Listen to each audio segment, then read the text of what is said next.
Dieselpryse kan 'n groot impak hê op die graanmarkte, maar die groot een om vooruit te kyk is natuurlik die stygings in kunsmispryse. Maar vir nou lyk dit of die onsekerheid in Iran en weeromstandighede in Amerika die graanpryse vorentoe gaan dryf.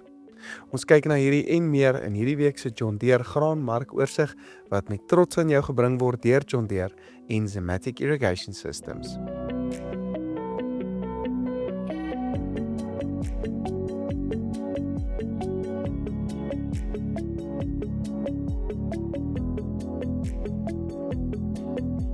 Die witmielie spotprys daal dan oor die begin van die week na R3.366 per ton met die Julie kontrakprys op R3.424. Die geelmielie spotprys staan op R3.500 met die Julie kontrakprys op R3.568. Die sojaboon spotprys styg na R7.121 met die Mei kontrakprys op R7.130. Die sonneblom spotprys styg na R9.190 met die Mei maandprys op R9.250.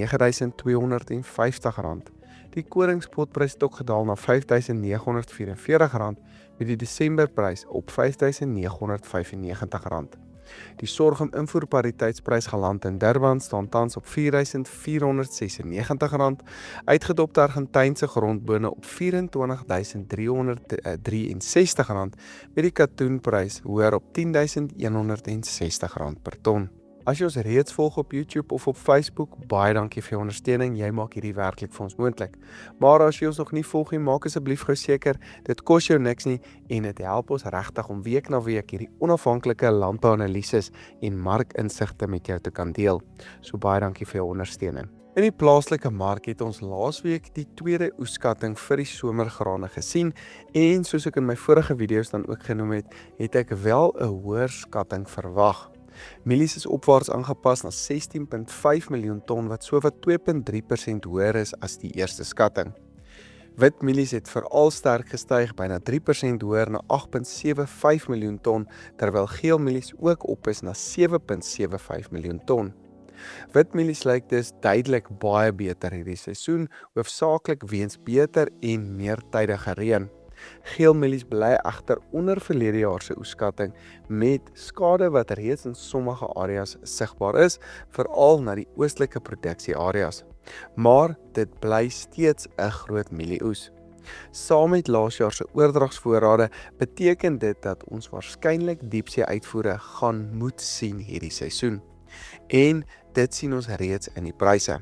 Geelmielies verhandel tans ongeveer R100 bo witmielies, terwyl witmieliepryse baie naby aan die Oos-Vrystaat basis se uitvoerpariteitsprys bly. Dit kan moontlik 'n vloer vir pryse skep, maar daar is steeds baie druk. As witmielieproduksie verder opgaan en uitvoere na Afrika byvoorbeeld daal, kan meer witmielies ook na die voermark toe moet gaan. Dit bring egter ekstra kostes mee, wat tans ook weerspieël word in die prysverskil tussen die wit en die geel mielies. Op hierdie stadium lyk dit of wit mielies nog nader aan uitvoerpariteitsprys moet beweeg voordat ons betekenisvolle uitvoere kan sien. Die groot vraag bly dus, wat gaan internasionale pariteitspryse doen? Internasionaal bly die fokus op die oorlog in Iran, hoër insetkostes en die begin van die Amerikaanse aanplantingsseisoen wat ook nou afskop. Mielies se aanplantings gaan veral sensitief wees vir hierdie hoër insetkostes wat ons nou sien, aangesien dit 'n duur gewas is om te produseer. Die Amerikaanse aanplantingsintensies verslag wat hierdie week dan ook uitkom, word tans geskat op ongeveer 94 miljoen akker mielies, maar daar is 'n moontlikheid dat meer sojabone dan aangeplant kan word, wat weer meer druk op die sojamark kan plaas. Terselfdertyd kan hoër olie- en brandstofpryse addisionele vraag vir biobrandstof skep, wat weer ondersteuning aan die graan- en oliesaadpryse ook kan bied. Wat ander gewasse betref, is sojabone se oeskatting opwaarts aangepas na 2,73 miljoen ton, terwyl sonneblom ook hoër geskat word op 778.000 ton. Internasionaal skuif die fokus nou weg van Suid-Amerika, waar toestande redelik gunstig was, meer na Noord-Amerika se weeromstandighede. Droë toestande in die VSA maak April se reënval baie belangrik vir verdere prysstygings. In die koringmark bly die situasie redelik gebalanseerd. Groot wêreldvoorrade beperk steeds enige opwaartse pryse, maar enige weer- of produksierisiko's kan steeds vinnig ondersteuning bring in hierdie markte. Om op te som, daar is tans verskeie premies in die mark, van die oorlog, hoër brandstofpryse en kunsmispryse, as ook 'n swakker wisselkoers. Ten spyte daarvan bly pryse relatief laag, wat vir ons sê dat wêreldvoorraadvlakke steeds baie hoog bly. Die grootste risiko lê vorentoe. Hoe lank gaan insetkostes hoog bly en wat gaan dit beteken vir volgende seisoen se produksie?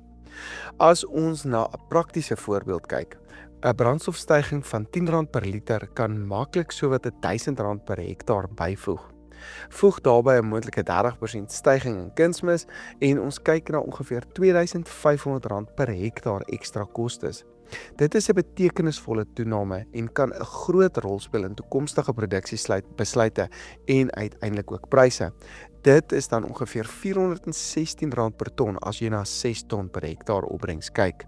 Hierdie is groot bewegings en gaan verseker vir ons 'n baie interessante jaar vorentoe veroorsaak en dan volgende jaar se opbrengs en se oeskattinge dan ook baie beïnvloed.